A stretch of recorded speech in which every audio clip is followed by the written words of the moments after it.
चलिए, hello friends. कैसे हैं आप लोग? पिछली देखिए लास्ट क्लास में हम लोगों ने कूलाम्स लॉ से रिलेटेड कुछ बातें पढ़ी थी, जिसको हमने डिराइव भी किया था कि कूलाम्स लॉ में फोर्स कितना आता है, के Q1 Q2 divide by R square. और इसकी वैल्यू जो आई थी, देखिए आपने देखा था कि 9 × 10⁻⁹ Q1 Q2 divide by R square, ये वैल्यू आई थी। उसके बाद हम लोगों ने एप्सिलॉन नॉट की कुछ वैल्यू देखा था, जिसको अगर हमने वैक्यूम में देखा था जिसकी वैल्यू आई थी 8.85 × 10⁻12 coulomb square newton metre square है। अब साइलेंट नाट की जो यूनिट आती है उसको आप ये देख रहे हो। ये सब बातें हमने लास्ट लेक्चर में बताया था, आप लोग उस लेक्चर को जरूर विजिट करिएगा ताकि आपको बेहतर समझ में आए। और इसका डायमेंशन ध्यान रखना, अब साइलेंट नाट का जो डायमेंशन ये पूछा जाता है, ये बार बार एग्जाम में पूछा जाता है, इसलिए आप इसको जरूर फोकस करिए, ठीक है। और देखिए, कूलाम चार्ज को हमने ये भी बताया था कि अगर दोनों ही चार्जेस को जब हमने किसी मीडियम में डाल दिया, मान लीजिए सपोज करिए किसी मीडियम में हमने उसको इंसर्ट कर दिया दोनों चार्ज, या दोनों ही चार्जेस के बीच में कोई मीडियम डाल दी, या चार्जेस को ही मीडियम इंसर्ट कर दिया, then what will be happen. हम ये देख पा रहे हैं कि then there the force of attraction और रिपल्सन क्या होगा, डिक्रीज हो जाएगा के टाइम्स। हमने आपको बताया था के क्या था वहां पर, के क्या था, एक डाइलेक्ट्रिक कांस्टेंट था। डाइलेक्ट्रिक कांस्टेंट एक इंसुलेटर की तरह बिहेव करेगा। अब आप ये सी बात है कि जानते हैं कि किसी दो चार्ज के बीच में अगर हम लोग क्या करते हैं, कोई मीडियम इंसर्ट कर देते हैं, तो ऑब्वियस सी बात है कि जो फोर्स ऑफ अट्रैक्शन या रिपल्सन लग रहा होता है वो क्या होगा, डिक्रीज हो जाएगा। तो ये बात हम लोगों ने देखा। अब देखिए कुछ लिमिटेशंस ऑफ कूलाम्स लॉ की, कुछ लिमिटेशन है जिसको हमने लिख रखा है, हालांकि इसको हम आगे कराएंगे भी, लेकिन ये यहाँ पर थोड़ा सा हमने एक माइंड मैप की तरह यहाँ पर हम लिख देते हैं कि ये बना क्या है। दरअसल एक माइंड मैप हमने बनाने की कोशिश की है। तो माइंड मैप से क्या रहता है कि जो चीजें पुरानी रहती हैं वो एक बार रिकॉल हो जाती हैं। अच्छा, Coulomb's law is valid only for point charge not for bulk charge. हमने डिफिनीशन में ही बताया था, जब कूलम्ब्स लॉ, वो लास्ट वाला लेक्चर आप जरूर देखिएगा, उसमें ये बताया था कूलम्ब्स लॉ जो है वो पॉइंट चार्ज के लिए वैलिड है, बहुत बहुत भारी भरकम बहुत बल्कि चार्ज के लिए वैलिड नहीं है। इसके बाद हम लोगों ने ये देखा था कि और क्या लिमिटेशंस है कूलम्ब्स लॉ की, कि this law is valid only for rest charge. हाँ, रेस्ट चार्ज के लिए वैलिड है, ये कभी भी मूविंग चार्ज के लिए वैलिड ही है ना, नहीं है। इसलिए हम लोग इलेक्ट्रोस्टैटिक में पढ़ते हैं कि चार्जिंग रेस्ट। तो रेस्ट कंडीशन में हम लोग जो चार्ज दोनों लिए थे, वो जो इलेक्ट्रिक फील्ड जो भी इलेक्ट्रोस्टैटिक फोर्स लगा रहे थे, वो दोनों ही चार्ज जो है हमारे रेस्ट कंडीशन में रहेंगे, इस बात का विशेष ध्यान रखना है आपको। और तो और दोनों ही चार्जेस के बीच में डिस्टेंस बहुत कम रहेंगे, तो यहाँ हम लिख देंगे distance between charges very less. distance between the charges is less। तो चार्जेस के बीच में दूरियां, जो डिस्टेंसेस होंगी वो बहुत कम होंगी, इस बात का विशेष ध्यान रखें। तो तीन हम लोगों ने लिमिटेशंस पढ़ा। फर्स्ट लिमिटेशन ये है, Coulomb's law is valid only for point charge not for bulk charge, ये हो गया। दूसरी कंडीशन हम लोग ये देख रहे हैं, Coulomb's law is valid only for rest charge not for moving charge. और तो और कूलम्ब्स लॉ जो आप देख रहे हो, कूलम्ब्स लॉ वैलिड है केवल स्मॉल डिस्टेंस के लिए, छोटी डिस्टेंस के लिए, बहुत बड़ी डिस्टेंस के लिए वैलिड नहीं है। तो ये सारी बातें हम लोगों ने माइंड मैप के थ्रू समझ लिया। अब आज चलते हैं, हमारा जो टॉपिक होगा फोर्स बिटवीन मल्टीपल चार्जेस। हम लोग देखेंगे कूलम्ब, अगर बहुत सारे चार्ज एक जगह पर रखे गए हों, बहुत सारे चार्ज किसी एक चार्ज के सराउंड में मान लो हो, तो कितना फोर्स लगाएंगे, इसको हम लोग आज देखते हैं। तो इसको हम लोग देखते हैं।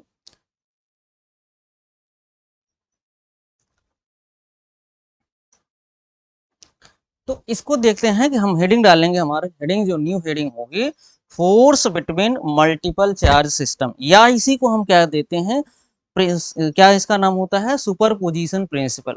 इसी का बुकों में नाम क्या है, सुपर पोजिशन प्रिंसिपल कहें या force between multiple charge system. तो हम यहाँ हेडिंग डाल देंगे force between multiple charge system.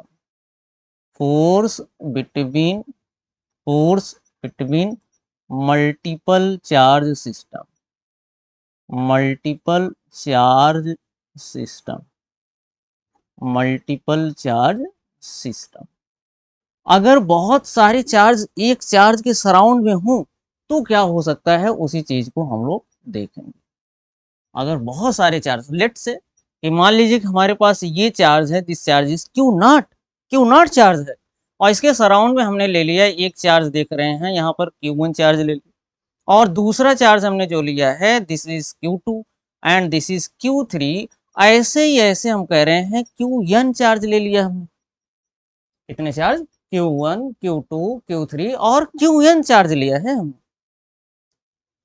तो आप जान रहे हो अगर जहां पर दो चार्ज केप्ट हैं, रखे गए हैं, आप देख रहे हो Q1 है और Q0 है, तो ऑब्वियस सी बात है कि दोनों पॉजिटिव नेचर के चार्ज हैं। अगर दोनों ही पॉजिटिव नेचर के चार्ज हैं तो दोनों कैसा फोर्स लगाएंगे, कैसा फोर्स फील करेंगे, कैसा फोर्स फील करेंगे? तो हम ये जान रहे हैं कि इस चार्ज, मान लीजिए ये दोनों चार्ज हमारे R1 डिस्टेंस पे हैं, और ये दोनों चार्ज जो हैं हमारे R2 डिस्टेंस, और ये दोनों चार्ज कैसे हैं? R3 डिस्टेंस पे, और जो ये चार्ज है Rn डिस्टेंस पे। तो आप जान रहे हो, तो जो ये आप देख रहे हो, जो ये चार्ज सिस्टम हमारा जो है, जो Q1 और Q0 के बीच फोर्स लगेगा, Q1 और Q0 के बीच जो फोर्स लगेगा, Q1 और Q0 के बीच जो फोर्स लगेगा उसको हम कह रहे हैं F1। ये फोर्स हमारा क्या हो जाएगा? देखो, दिस फोर्स इज F1। ये कैसा फोर्स होगा बोलो? F1। सिमिलरली Q2 और Q0 के भी बीच में तो फोर्स लगेगा, वो क्या होगा बोलो? वो हो जाएगा इसी के लाइन ऑफ एक्शन में, वो हो जाएगा हमारा F2। F2 फोर्स होगा। सिमिलरली Q0 और Q3 के बीच में फोर्स एक्ट करेगा, ये कैसा फोर्स हो जाएगा? इसको हम लिख रहे हैं, ये है हमारा F कौन सा होगा? F3 फोर्स हो जाएगा। सिमिलरली Q0 और Qn के बीच में फोर्स एक्ट करेगा, इसको हम लिख सकते हैं क्या? Qn। Qn। इतने सारे फोर्स एक्ट कर रहे हैं, distances R1, R2, R3, Rn है। तो हम क्या करेंगे, अगर हम ये देखें Q0 पे कितना फोर्स लग रहा है, अगर Q0 पे देखें कितना फोर्स लग रहा है, इस केवल Q0 पर, due to Q1, Q2, Q3 and Qn। अगर मान लो ऐसे so and so n charges हैं, तो बताओ Q0 कितना फोर्स एक्सपीरियंस करेगा? तो आइए इसको समझते हैं कि भाई कितना फोर्स Q0 एक्सपीरियंस करेगा। इसके लिए हम ले लेते हैं F नेट। तो F नेट जो होगा हमारा, F नेट क्या होगा? आप देख रहे हो, F नेट की जो वैल्यू आएगी वो देखो क्या क्या आ रहा है? F1, this is the F1, F2, F3 and so on. कहां तक जाएगा बोलो? ये Fn तक जाएगा। तो F1 की वैल्यू क्या होगी जरा देखो। F1 की वैल्यू होगी, आप कहते हो ना 1/4 Q1 Q2 divide by R square. ये होता है ना दो चार्जेस के बीच में फोर्स लगता है। तो इसको हम लिख दे रहे हैं के लिख दिया, और देख रहे हो क्या? Q1 Q0, Q1 Q0 divide by इनके बीच की डिस्टेंस क्या है बोलो? R1 square. And what will B F2? F2 क्या होगा? F2 इज द के Q2 Q0 divide by R2 square. And what will B F3? F3 क्या होगा? लिख सकते हैं के Q3 Q0 divide by R3 का स्क्वायर। ऐसे ही तो हम लिख सकते हैं लास्ट वाला जो हमारा होगा, लास्ट वाले चार्ज के लिए क्या लिख सकते हैं? के Q0 Qn डिवाइड बाई क्या बोलो? Rn स्क्वायर होगा। अब देख रहे हैं हम कि यहाँ सब क्या कॉमन है? के कॉमन हो गया, तो सब में के कॉमन है, और क्या कॉमन है बोलो? Q0 कॉमन है। तो यहाँ से हमको जो मिल जाएगा that will B Q1 by R1 square plus Q2 by R2 square, और क्या मिलेगा? Q3 बाई R3 स्क्वायर, और plus so and so on Qn divide by Rn का स्क्वायर। इतनी सारी चीजें मिल। अगर मान लो इसको हम एडअप करें, समेसन इनका हम लिखें, तो कैसे लिख पाएंगे? देखो, इनको समेसन के फॉर्म में कैसे लिखेंगे? अगर मान लो ऐसे, तो यहां पर हम लिख दे रहे हैं summation, summation i is equal to 1 से i is equal to n तक, और ये क्या होगा? यहाँ लिखेंगे Qi डिवाइड बाई Ri का स्क्वायर। इतना फोर्स हमारे ऊपर, ये जो क्यू नॉट चार्ज देख रहे हो, इतना फोर्स एक्सपीरियंस करेगा, इतना फोर्स एक्सपीरियंस करेगा क्यू नॉट। कब?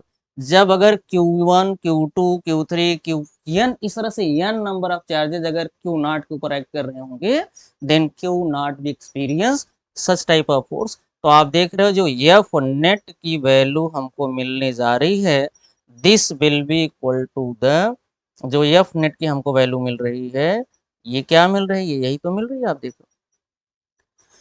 तो हम देख रहे हैं, अगर आप कहोगे सर आई क्या ले लिया आपने, आई क्या है और एन ये सब क्या है, तो हमने ये बताया कि आई इज इक्वल टू 1 से एन तक। मतलब देख रहे हो आप यहाँ पर, अगर आई की वैल्यू 1 पुट कर दोगे तो Q1 R1 स्क्वायर, आई की वैल्यू 2 रख दोगे तो Q2 R2 स्क्वायर, आई की वैल्यू 3 रख दोगे तो Q3 R3 का स्क्वायर, आई की वैल्यू 4 रख दो, इस तरह से मतलब इनफाइनाइट तक जाएगा। हाँ, इस तरह से इनफाइनाइट तक ये जाएगा। तो आज ये भी हमारी हेडिंग हो गई। इसके बाद हम लोग चलते हैं कि इतना अगर मान लो ऐसे भी चार्ज अगर सिस्टम हो, लिखा है ना हमने force between multiple charge system, या इसी का दूसरा नाम होता है सुपरपोजिशन प्रिंसिपल। इसी का दूसरा नाम सुपरपोजिशन प्रिंसिपल भी है, तो आप लोग समझ रहे होंगे ना।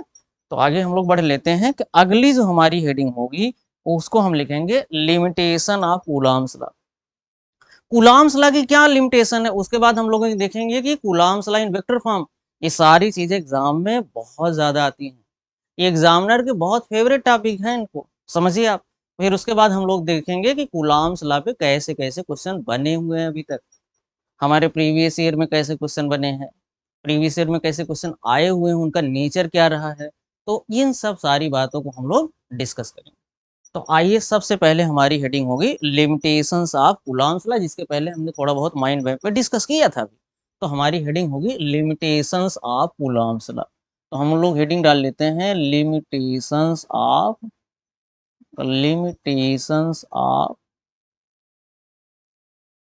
Coulomb's law.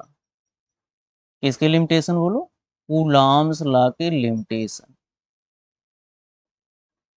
Limitation of Coulomb's law, Coulomb's law की लिमिटेशन। अच्छा भाई, कूलॉम्स लॉ की पहली लिमिटेशंस क्या होगी, अभी हमने बताया था Coulomb's law is valid only for point charge, not for bulk charge. यहाँ लिखेंगे कूलॉम्स लॉ इज वैलिड, यहाँ पर ऐसे हम लिख देते हैं दिस लॉ इज वैलिड, ऐसे लिखते हैं दिस लॉ, यहाँ लिखते हैं दिस लॉ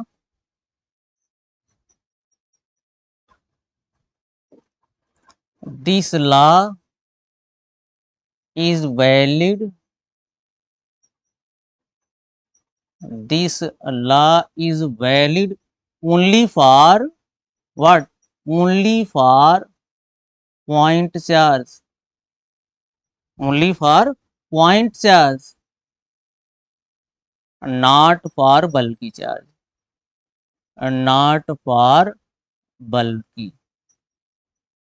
ये बल्कि चार्ज के लिए वैलिड नहीं है, केवल और केवल पॉइंट चार्ज के लिए वैलिड है। यहाँ पर थोड़ा सा हम हाईलाइट करेंगे, तो किस चार्ज के लिए? ओनली फॉर पॉइंट चार्ज और नॉट फॉर बल्कि, बल्कि चार्ज के लिए वैलिड नहीं है। तो हम लोग ये देख ली। दूसरी चीज हम लोग देखते हैं, अभी हमने देखा बताया था आपको कि this law valid, this law is valid only for rest charge. Yes, rest charge के लिए वैलिड है, only for rest charge, not for moving. तो ये एग्जाम में जब भी आएगा तो आप इसको लिख लेंगे, आई होप ये जब एग्जाम में आएगा तो आप इसको लिख लेंगे अच्छे से। ये रेस्ट चार्ज के लिए, मूविंग चार्ज के लिए वैलिड नहीं है। और थर्ड जो हम लोग लिखेंगे वो क्या हो जाएगा हमारे लिए, देखिए थर्ड क्या हो जाएगी, देखिए थर्ड क्या है? This law is valid only for, this law is valid, this law is valid only for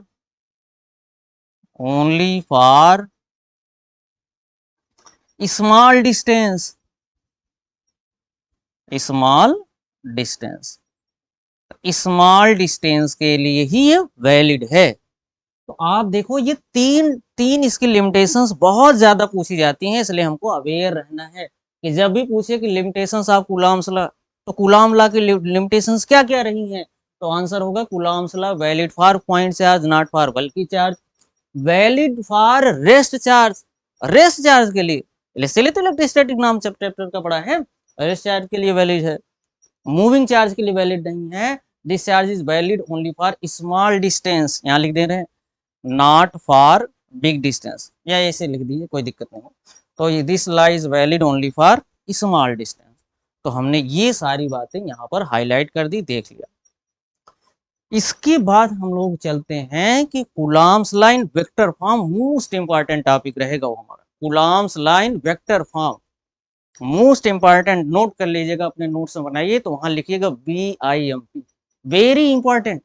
Coulomb's line vector form, ये भी एग्जामिनर का बहुत ज्यादा फेवरेट टॉपिक है, इसलिए यहाँ विशेष फोकस करके हमको चलना है, और स्टूडेंट को ये टॉपिक थोड़ा कम समझ में आता है, तो आज के बाद आपको कोई प्रॉब्लम नहीं आने वाली। तो हमारा टॉपिक क्या हो जाएगा, देखिए कूलॉम्स लाइन वेक्टर फॉर्म। तो देखिए भाई, Coulomb's law in vector form, इसको हम क्या करते हैं, एक minute, Coulomb's law in vector form हम लोग चेक करते हैं, कूलॉम्स लॉ वेक्टर फॉर्म में क्या है। तो यहाँ लिखते हैं कूलॉम्स लॉ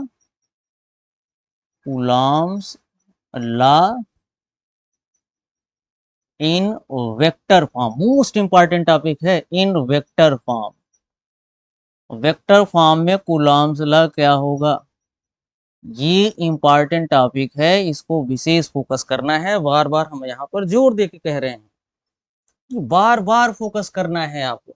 इसके लिए क्या करते हैं हम, देखिए एक एक्सिस बना लेते हैं, एक्सिस हमारे पास बन गया है, आप देख रहे हो एक्सिस कौन सा, ये आप जानते हो एक्स एक्सिस, और ये कौन सा एक्सिस, वाई एक्सिस।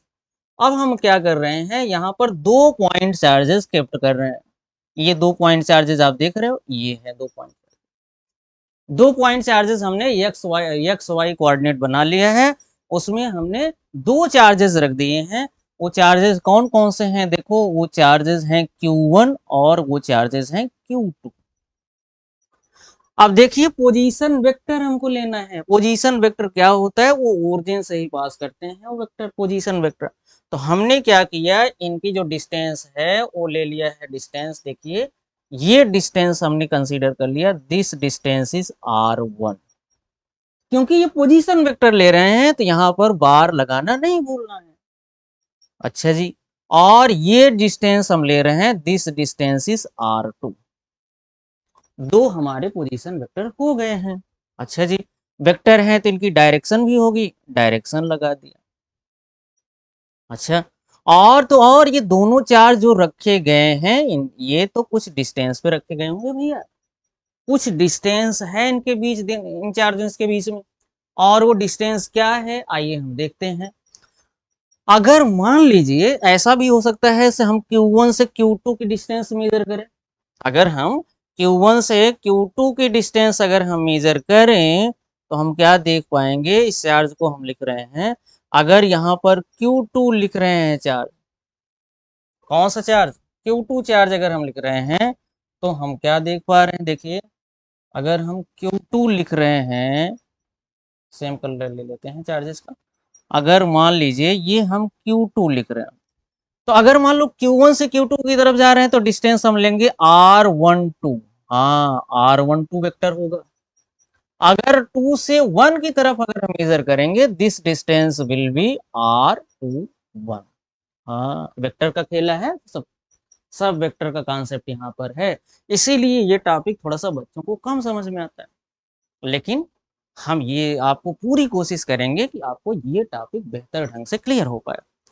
आइए ये समझते हैं, दो चार्ज Q1 Q2 हो गए, अगर दो चार्ज हैं तो फोर्स तो लगाएंगे भाई, लाइक चार्जेस हैं तो आप समझ रहे होंगे, दिमाग में सोचिए कैसा फोर्स लगाएंगे, अगर लाइक चार्जेस हैं तो कैसा फोर्स लगाएंगे आपने समझ लिया होगा अपने माइंड में। कैसा फोर्स लगाएंगे, आंसर करिएगा। कैसा फोर्स लगाएंगे? ये दोनों ही चार्जेस एक एक रिपल्सिव फोर्स लगाएंगे। दूसरे कलर से हम देख लेते हैं। ये दोनों ही चार्जेस एक रिपल्सिव फोर्स लगाएंगे, बट उसी के लाइन ऑफ एक्शन में लगाएंगे। अच्छा, ये Q1 चार्ज Q2 पर जो फोर्स लगाया है, this force is F due to two at two due to 1। इसको ऐसे लिखेंगे, ऐसे पढ़ेंगे भी। F जो फोर्स आया है एट टू ड्यू टू 1 आया है, तो आप समझ गए होंगे उधर वाला क्या होगा, एट 1 ड्यू टू 2। हाँ, यही होगा। This force will be F at 1 due to 2। तो कहने का मतलब हमारे पास फोर्सेस निकल गए। अब देखिए, सुनना है आपको थोड़ा सा। अगर R12 आप ले रहे हो, तो इसकी डिस्टेंस हमने बताया था 1 से 2 की तरफ आप कंसीडर कर रहे होगे। ये डिस्टेंस सपोज करो आप 1 से 2 की तरफ ले रहे हो। अगर 2 से 1 की तरफ जा रहे हो, तो ये डिस्टेंस आप कैसे ले रहे होगे, बोलो, ऐसे ले रहे होगे। तो कहीं ना कहीं यहाँ वेक्टर का कॉन्सेप्ट है, लॉ ऑफ ट्रायंगल मेथड लगेगा, ध्यान रखना। तो लॉ ऑफ ट्रायंगल मेथड लगेगा, तो इसके लिए आप अवेयर रहिए, इसको हम लोग करेंगे। देखिए लॉ ऑफ ट्रायंगल, अब देखो सुनो, जब हम यहाँ पर Q1 से Q2 की तरफ जा रहे हैं, तो एक ट्रायंगल हम लोग बना लेते हैं। एक ट्रायंगल हम यहाँ बना लेते हैं, तो ज्यादा बेहतर बेटर रहेगा। तो भाई देखिए, हमारे पास मान लीजिए चार्जेस ये हैं, ये दोनों चार्जेस हैं, और ये मान लीजिए हमारा पोजीशन वेक्टर है, और जिसको हमने लिखा है this is the R1 position vector, इसको लिखा है this is the R2 position vector, और जो ये है, ये आप देख रहे हो, इसको हमने क्या लिख दिया है, R12। R12 लिखा है। ऐसे सिमिलरली यहाँ पर देखिए, हमने क्या किया, यहाँ पर भी बना लिया पोजीशन वेक्टर।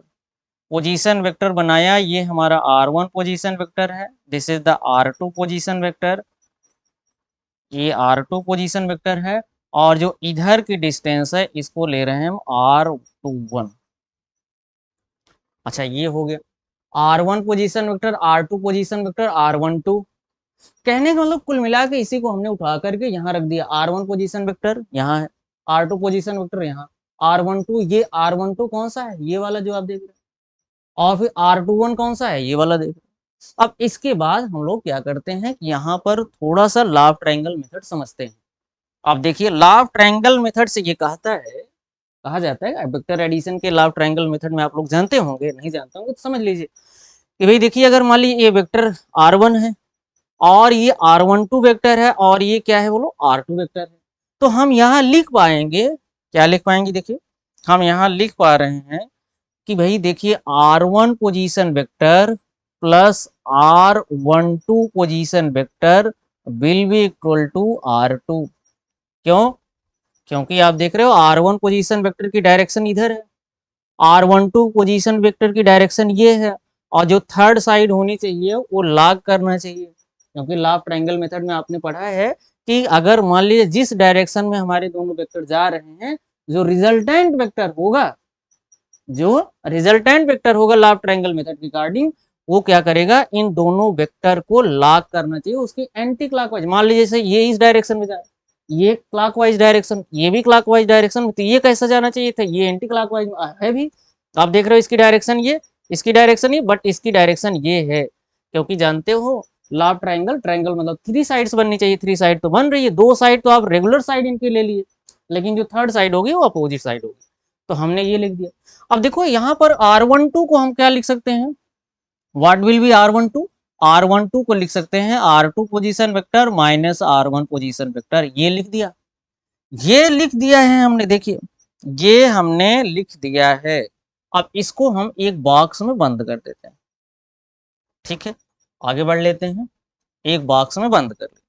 सिमिलरली आप देख रहे होंगे कि अगर इस ट्रायंगल से देखें तो क्या हमको मिल रहा है, देखिए पोजीशन वेक्टर क्या मिल रहा है, देखो यहाँ R2 हम लेंगे, R2, R2 पोजीशन वेक्टर, फिर उसके बाद किसकी डायरेक्शन देखो, R1 की R2 की डायरेक्शन ये, फिर R21 की डायरेक्शन ये, उसके बाद ये लॉक करेगा इसको, R2 position vector plus R21 position vector, this will be equal to R1 position, what will be R21, R21 vector will be equal to R1 vector minus R2 vector. अच्छा, इसको भी हम एक बॉक्स में बंद करके इन सब की इंपॉर्टेंस हम लोग अभी समझते हैं कि क्या इन सब की इंपॉर्टेंस है, क्या इन सब की इंपॉर्टेंस है। तो हम ये देख पा रहे हैं कि आगे जैसे ही अगले स्लाइड पे अगले हम पेज पे चलते हैं तो हम क्या देखेंगे। देखिए, हमने ये पढ़ लिया है कि R2 पोजीशन वेक्टर हमको पता चल गया, R12 पता चल गया है और R21 पोजीशन वेक्टर हमको पता चला है, R21 पोजीशन वेक्टर हमको पता चला है। अब आइए देखिए, हम कूलम्बियन फोर्स निकालते हैं कि भाई देखो ये F12 और F21 क्या होगा, F12 और F21 क्या होगा, इसके लिए हम लोग सोचते हैं कि क्या होगा और इनको कैसे ही हम वेक्टर फॉर्म में लिखेंगे। तो हम लोग अगले पेज पे चलते हैं। देखिए, जनरली कूलॉम्स लॉ का जो फार्मूला होता है आप सब जान रहे हो। अगर मान लो 1-2 ले रहे हैं तो यहाँ लिखेंगे Q1 Q2 divide by R12 का स्क्वायर, ये लिखेंगे क्योंकि डिस्टेंस आपको ये देखिए आप देख रहे होगे, ये डिस्टेंस आप देख रहे हो ना, ये डिस्टेंस जो हम लोग देख रहे हैं वो डिस्टेंस तो यही है। तो आप देख रहे हो F12 वेक्टर, उसके बाद F21 वेक्टर है, इनको लेकिन अभी वेक्टर फॉर्म में है नहीं, इनको हम वेक्टर फॉर्म में कन्वर्ट करेंगे। कैसे कन्वर्ट करें, अगर कोई चीज स्केलर क्वांटिटी में है, अगर उसको वेक्टर में बनाना है तो हमको क्या करना होगा, सोचिए अपने दिमाग में, कुछ समझ में आए? सोचिए, थिंक करिए कि अगर कोई नॉन वेक्टर क्वांटिटी है, अगर उसको वेक्टर में कन्वर्ट करना है तो हमको क्या करना होगा। तो हम आपको बता दे रहे हैं, we have to multiply by a unit vector, हमको एक यूनिट वेक्टर से मल्टीप्लाई कर देना होगा। और जो यूनिट वेक्टर होगा हमारा, वो उसका मैग्नीट्यूड कितना होता है 1, और वो मल्टीप्लाई किस लिए किया जाता है, वो डायरेक्शन देने के लिए। इसका मतलब जो कूलम्बियन फोर्स हम लोगों ने निकाला था, जो एफ निकालते हैं, जब उसके ऊपर बार लगाना है, बार लगाएंगे तभी तो हम समझेंगे कि वो वेक्टर क्वांटिटी है। और जब बार अगर लगा देंगे तो इसका मतलब हम तुरंत समझ लेंगे कि भाई वो वेक्टर फॉर्म में रिप्रेजेंट हुआ है। तो अब देखिए, हम अगले पेज पे जैसे ही चलते हैं तो आप देख रहे हो कि हमको क्या मिल जाता है।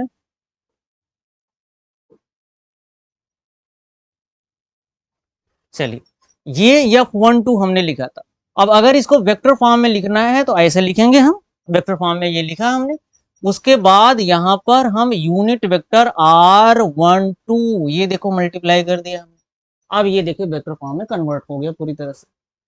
अब जो वैल्यू आई थी R12 की, यहाँ पर हम फट से पुट कर देंगे जो वैल्यू आई थी। अब पहले आप भी तो समझ लीजिए कि अगर भाई कोई यूनिट वेक्टर है उसको हम लिखते क्या है। जैसे मान लीजिए, सपोज करिए आप, अगर कोई ए है यूनिट वेक्टर, ए के ऊपर कैप, कैप, तो ए के ऊपर कैप होने का मतलब आप लिखोगे vector A divide by mod of A. ये है, यही तो है यूनिट वेक्टर। अब इसी यूनिट वेक्टर का हमने देखो मल्टीप्लाई कर दिया, इसका मतलब इसका मैग्नीट्यूड कितना होगा 1।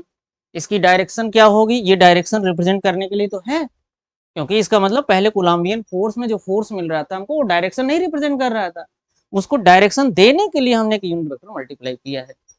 अब आगे समझते हैं कि भाई इस R12 की वैल्यू हम लोगों ने निकाल रखा है। R12 की वैल्यू हम लोगों ने क्या निकाला है, ये देखिए। तो R12 की वैल्यू हमने निकाला है R2 माइनस R1, और R21 की वैल्यू निकाला है R1 माइनस R2। तो R12 अभी हमको जरूरत है तो उसको लिखेंगे R2 माइनस R1 वेक्टर। तो आइए हम लोग आगे बढ़ लेते हैं।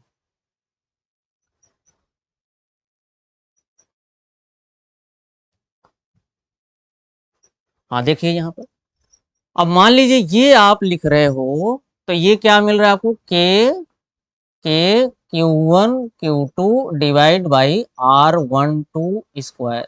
और इसको क्या लिखेंगे, देखो इसको लिखेंगे हम R12 vector divide by mod of R12, ये हो गया। चलिए ऐसे लिख देंगे। अब देखिए इसको क्या करेंगे हम, समझिए। इसको हम लिख सकते हैं Q1 Q2 divide by R12 का स्क्वायर, और ये भी देखो R12 ये मैग्नीट्यूड में है तो क्या कोई दिक्कत नहीं, मार लगाए तो यहाँ कोई प्रॉब्लम नहीं, तो यहाँ मल्टीप्लाई कर देंगे R12 का क्यूब और यहाँ लिख देंगे R12 वेक्टर। या इसको दूसरे फॉर्म में क्या लिखेंगे बताओ जल्दी से, के Q1 Q2 डिवाइड बाई, हमने तो आपको बताया था ये R2 vector minus R1 vector का होल क्यूब है, और ब्रैकेट में क्या लिखोगे R2 माइनस R1। ये कंप्लीट आंसर आया है, this is the complete answer. ये हम लोग जो देख पा रहे हैं this is the complete answer. ये क्या मिल रहा है आपको, F12 मिल रहा है, और F12 की वैल्यू आप देख रहे हो क्या मिल रही है, दिस इज द F12। अच्छा, आप कहोगे सर सिमिलरली ऐसे F21 भी तो मिलेगा, बिल्कुल मिलेगा, क्यों नहीं मिलेगा। तो F21 की वैल्यू हम लिख सकते हैं, तो हम लिख सकते हैं यहाँ पर F21 कितना होगा, आप लिखोगे सर के मतलब 1.45 एप्सिलॉन नॉट के Q1 Q2 डिवाइड बाई, यहाँ पर देखो R12 है तो यहाँ क्या हो जाएगा R21 स्क्वायर, R21 का स्क्वायर इनटू में आप क्या लिखोगे R21 यूनिट वेक्टर। ये सब वैल्यू पुट करने के बाद आप इस रिजल्ट पे पहुंचोगे। क्या रिजल्ट आपको मिलने वाला है, फाइनली हमको क्या रिजल्ट मिलने वाला है, वो डायरेक्ट रिजल्ट ही हम लिख दे रहे हैं, क्योंकि आप वो सोच रहे होगे कि रिजल्ट क्या आएगा फाइनली। तो R21 को वेक्टर को हम क्या लिखेंगे, अगर देखो जब अगर R12 को हमने लिखा है R2 माइनस R1 ये लिखा है, तो R21 को हम लिखेंगे R1 माइनस R2 का होल क्यूब, और इनटू में वेक्टर क्या लिख देंगे बोलो R1 vector minus R2 vector. ये हमारा फाइनल रिजल्ट आ गया। ये क्या गया गया, देखो यही तो है फाइनल रिजल्ट, आप देख रहे हो ये हमारे फाइनल रिजल्ट है, ये मोस्ट इंपॉर्टेंट है। यहाँ स्टार मार्क हम लगा रहे हैं, तो आप लोग भी अपने नोट्स में जरूर लगाइएगा स्टार मार्क, ठीक है। तो ये चीजें हम लोगों ने आज देखी है। अब इसके बाद हम लोग देखेंगे लिमिटेशन ऑफ कूलम्ब्स लॉ, हम लोगों ने देख लिया, हम लोगों ने Coulomb's law in vector form में देखा।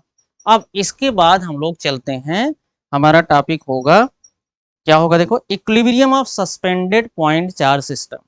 Equilibrium of suspended point charge system. मान लीजिए अगर दो चार्ज कहीं पर हवा में ही लटक रहे हों और किसी स्ट्रिंग से बंधे हों, किसी एक पर्टिकुलर पॉइंट से बंधे हों, तो बताओ उन पर क्या फोर्स एक्ट करेगा। तो आइए इसी चीज को हम लोग डिस्कस करते हैं, पढ़ते हैं, समझते हैं। तो हमारा अगला हेडिंग होगा equilibrium of two suspended point charge system. Equilibrium of suspended point charge system, तो हम लोग लिखेंगे, हेडिंग हमारी होगी इक्विलिब्रियम ऑफ सस्पेंडेड, हाँ सस्पेंडेड मतलब लटके हुए, equilibrium of suspended charge system. और ये चार्ज कैसे हैं, पॉइंट चार्ज, तो यहाँ पर हम लिख दे रहे हैं point charge system. Equilibrium of suspended point charge system, point charge system मतलब अगर दो चार्ज सिस्टम हमारे कहीं हवा में लटके हुए हैं विद स्ट्रिंग, हाँ कंडीशन है ध्यान रखना, स्ट्रिंग से बंधे हो, तो आइए हमारी ये हेडिंग हो गई। अब इसको हम लोग हेडिंग डाल करके लिखते हैं। ध्यान रखना ये जो टॉपिक है ये नीट का और जेई मेन का या कह सकते हैं एडवांस का भी एक बहुत फेवरेट टॉपिक है। यहाँ से क्वेश्चन एग्जामिनर बनाता ही बनाता है, इसलिए हमको विशेष फोकस करना होगा भैया। तो मान लीजिए हमारे पास सपोज करो कि ये हमारे पास ये एक जो है फिक्स सपोर्ट है, फिक्स सपोर्ट से ही तो चार्जेस लटकेंगे। अब मान लो ये दो स्ट्रिंग्स हैं, अच्छा जी ये दो स्ट्रिंग्स हैं और ये दो हमारे पास पॉइंट चार्जेस हैं, तो हम तो थोड़ा सा आपको जूम व्यू दिखा रहे हैं। ये पॉइंट चार्ज बहुत पॉइंट साइज के चार्जेस हैं, और ये चार्जेस हैं कितना, ये इनको हम ले रहे हैं, कंसीडर कर रहे हैं कि ये दोनों ही चार्जेस हमारे सेम साइज के, और सेम साइज के हैं तो इनके बीच की कुछ तो डिस्टेंस होगी ही होगी, और ये डिस्टेंस आर है। अब आप समझिए कि इनके बीच जो आप देख रहे हो जो स्ट्रिंग से ये जो एंगल बन रहा था ये पूरा 2 थीटा था, इसमें से हमने कंसीडर कर लिया दिस इज द थीटा। ये कैसा होगा, थीटा। और जो इस स्ट्रिंग की लेंथ है उसको हमने अज्यूम किया है कि दिस लेंथ इज यल। ये लेंथ क्या रही होगी, यल है लेंथ, इधर भी यल हो जाएगी, ये भी लेंथ यल। तो हम देख रहे हैं कि 2 पॉइंट चार्ज सिस्टम है, दोनों ही सेम साइज के हैं। सेम साइज होने का मतलब दोनों पे चार्ज सेम है और दोनों पर ही पॉजिटिव चार्ज है, सबसे बड़ी बात तो ये। और दोनों ही चार्ज सिस्टम हमारे आर डिस्टेंस पे हैं, रखे हुए हैं, केप्ट हैं। अब देखिए, ये जानते हो एक चीज तो जरूर जरूर लगाएंगे, क्या, फोर्स ऑफ रिपल्सन लगाएंगे। तो फोर्स ऑफ रिपल्सन लगाएंगे तो हम देख रहे हैं ये इलेक्ट्रोस्टैटिक फोर्स इतना इस डायरेक्शन में लगाएंगे। अच्छा जी, अब ये सुनो आप, जैसे ये चार्ज दोनों हमारे स्ट्रिंग से बंधे हुए हैं तो जैसे ये फोर्स लगाएगा इधर, और इधर भी तो लगेगा, क्या इधर नहीं लगेगा, इधर भी लगेगा। जैसे ये खिंचाव फील करेंगे तो अब जानते हो इस स्ट्रिंग में एक टेंशन क्रिएट हो जाएगा अपने आप, उस टेंशन का नाम हम दे रहे हैं टी। टेंशन क्रिएट हो जाएगा। अच्छा, और तो और आप देख रहे हो इस टेंशन के दो कंपोनेंट फट से हम लोग कर लेंगे। कैसे, आप देख रहे हो अगर ये एंगल थीटा है, ये दोनों पैरेलल लाइन है, अगर ये एंगल थीटा है तो ये भी एंगल क्या होगा, बोलो थीटा ही होगा। क्यों, क्योंकि ये दोनों अल्टरनेट एंगल हैं, अल्टरनेट अपोजिट एंगल हैं। तो अगर ये एंगल थीटा है तो इस टी के दो कंपोनेंट आप देख रहे हो, ये टी है, टी के एक कंपोनेंट इधर होगा और एक कंपोनेंट इधर आएगा इस डायरेक्शन में। तो हम जो इस डायरेक्शन में आएगा इस कंपोनेंट का नाम लिख देंगे टी साइन थीटा। क्यों, क्योंकि जहां से एंगल लगा रहता है वहां का कहाँ से होता है कंपोनेंट। तो यहाँ पर हम लिख देंगे कंपोनेंट जो आएगा इस डायरेक्शन में, इसको लिख देंगे हम this will be equal to T cos theta. और तो और इस चार्ज का कुछ ना कुछ तो वेट होगा, क्योंकि मास अगर हम कंसीडर करें कि यम मास है तो वेट कहाँ जाएगा, ग्रेविटी सपोर्ट करेगी, नीचे वेट एक्ट करेगा, यम जी वेट, तो यम जी लग जाएगा नीचे। अब मान लो अगर इक्विलिब्रियम कंडीशन इनका कंसीडर करें तो आप देख रहे हो जो एफ ई को कौन बैलेंस कर रहा है, T sine theta, T cos theta को कौन बैलेंस कर रहा है, एम जी। तो लिखेंगे हम, लिख लेंगे जरूर एट इक्विलिब्रियम कंडीशन, यहाँ पर लिख देंगे एट इक्विलिब्रियम कंडीशन। ये ध्यान रखना इक्विलिब्रियम कंडीशन है, equilibrium condition, at equilibrium condition. Equilibrium condition पे क्या होगा, देखो इक्विलिब्रियम कंडीशन पे क्या होगा, जो आप देख रहे हो एफ ई, इसको कौन बैलेंस कर रहा है, बोलो इसको बैलेंस कर रहा है टी साइन थीटा। और जो mg को कौन बैलेंस कर रहा है, mg को बैलेंस करने वाला है टी cos थीटा। इसको इक्वेशन आप बहुत आसानी से वन मान सकते हैं, this will B equation number 2। अब देखो अगर ये दोनों ही चार्ज फोर्स ऑफ रिपल्सन लगा रहे हैं तो कितना फोर्स लगाएंगे, इसका मतलब एफ ई की वैल्यू क्या हो जाएगी उसकी बात हम कर रहे हैं। तो के Q1 Q2, Q1 Q2 दोनों सेम चार्जेस हैं तो क्यू स्क्वायर और डिवाइड बाई इनके बीच के डिस्टेंस क्या होगी, बोलो आर स्क्वायर। इसका मतलब जरा इन इक्वेशन को डिवाइड करो तो ये समझे रहा ना कि ये जो हमारे पास इलेक्ट्रोस्टैटिक फोर्स आ रहा है ये तो इतना है। अब जरा इनको डिवाइड कर लेते हैं तो क्या मिलने वाला है हमको, देखो F E upon M G, this will be equal to, देखो तो यहां से क्या मिलेगा आपको, टी साइन थीटा, और यहां से क्या मिल जाएगा जल्दी से बताओ, टी cos थीटा। तो आप देख रहे हो टी से टी क्या हो जाएगा, कैंसिल आउट। जो sine theta upon cos theta है ना, ये sine theta upon cos theta, तो समझ गए होगे क्या होगा। हाँ, समझ गए होगे। तो F E upon M G, this will be equal to the tan theta, tan theta हो गया। अच्छा जी, tan थीटा, अब एफ ई की वैल्यू आप पुट कर सकते हो, put the value of F E in this equation. F E की वैल्यू जैसे पुट करोगे तो आपको क्या मिलने वाला है, K Q square divide by R square M G, this will be tan theta. अच्छा, ये है tan थीटा, क्या है, tan थीटा।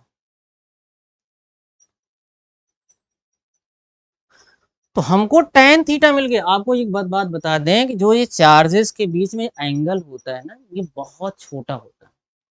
इतना छोटा है तो ट्रिग्नोमेट्रिक में आपने पढ़े होंगे कि जो tan थीटा होता है अगर बहुत छोटा हो जाए, this will be similar to sin theta. हाँ, यहाँ पर हम लिख दे रहे हैं if theta is very small, if theta is very small, अगर थीटा बहुत हो भी ना क्यों, क्योंकि चार्ज सिस्टम में बहुत ज्यादा चार्ज आपको तो फोर्स थोड़ी ना दिखेगी, बहुत ज्यादा एंगल थोड़ी ना दिखाई देगा। बहुत, if theta is very small, अगर थीटा बहुत छोटा हो जाए, then what will be happen, क्या हो सकता है, then tan theta will be approximately equal to sin theta. तो हमारे इस क्वेश्चन का सिनेरियो चेंज होगा कि नहीं, आप बताओ। सिनेरियो चेंज होगा, tan थीटा की जगह sin थीटा आ जाएगा, के क्यू स्क्वायर होगा divide by R square M G होगा। अगले पेज पे हम लोग चल देते हैं, क्या मिला है याद रखिएगा, tan theta is equal to K Q square by R square M G. तो हमको जो मिल रहा है that will be equal to tan theta equal to मिला है K Q square divide by R square M G, यही तो मिला है। और हमने कहा था कि थीटा की वैल्यू बहुत कम है, this tan theta is approximately equal to the sin theta. तो हम इसको लिख देंगे, this will be equal to the sin theta. Sine theta आ रहा है तो आप क्या लिख पा रहे हो, K Q square divide by R square M G. अब चलो देखो भाई, फिगर में आते हैं, देखते हैं फिगर में क्या है हमारे पास। फिगर में ये देख रहे हो, जरा देखो, आप देख रहे हो अगर ये एंगल थीटा है, थीटा के सामने की साइड ये तो परपेंडिकुलर हो गई, और ये साइड बेस हो गई, ये साइड क्या हो गई, हाइपोटेन्यूज। और साइन थीटा क्या होता है, परपेंडिकुलर अपॉन हाइपोटेन्यूज। तो ये थीटा है तो परपेंडिकुलर क्या है हमारा, बोलो। परपेंडिकुलर अगर मान लो हमारा टोटल आर है, टोटल आर है डिस्टेंस, या हम यल भी ले सकते हैं, कोई दिक्कत नहीं है। हमने यहाँ पर आर माना है, तो यहाँ आर माना है, तो ये डिस्टेंस हमारी कितनी हो जाएगी, r/2, ये डिस्टेंस, केवल ये डिस्टेंस। और परपेंडिकुलर अपॉन हाइपोटेन्यूज कितना हो जाएगा, यल कितना हो जाएगा, r/2 तो हमारा परपेंडिकुलर हो गया, हाइपोटेन्यूज कितना होगा बोलो, यल। तो हम साइन थीटा की जगह पर क्या लिखेंगे, r/2 डिवाइड बाई यल। तो चलो भाई आगे बढ़ लेते हैं, साइन थीटा की जगह लिखेंगे हम, क्योंकि साइन थीटा क्या होता है, परपेंडिकुलर अपॉन हाइपोटेन्यूज, तो परपेंडिकुलर हमारा कितना हो जाएगा, r/2 और divide by hypotenuse l, this will be equal to K Q square divide by R square M G. अब देखो ये क्या मिलने वाला है आपको, r/2l is equal to K Q square divide by R square M G. सब सही है, सब सही है। एक बार चेक किया जाए कि भाई ये डिस्टेंस r थी तो फोर्स कितना लग रहा था, बोलो K Q square divide by R square, l length है, यल लेंथ है, तो यल का कोई यूज नहीं है, ठीक, कोई दिक्कत नहीं। आगे बढ़ लेते हैं।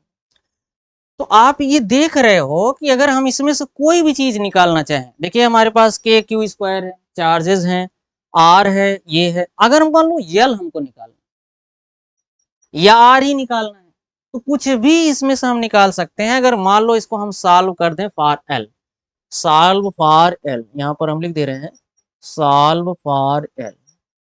अगर हमको यल निकालना है तो क्या करेंगे हम, सॉल्व फॉर यल, तो यल के लिए सॉल्व करेंगे तो हम क्या लिख देंगे बोलो, r³ mg होगा, और यल को इधर ले आना, यहाँ लेना 2k³ ये मिल गया, क्या बोलो, this will be equal to length l, ये लेंथ हमको बता रहा, ये भी मोस्ट इंपॉर्टेंट है, this will be also most important topic, ये भी हमारा एक मोस्ट इंपॉर्टेंट टॉपिक हो गया। अच्छा, अब देखो कूलॉम्स लॉ पे क्वेश्चन कैसे कैसे बनते हैं, न्यूमेरिकल्स कैसे कैसे बनते हैं, आइए जरा देखते हैं।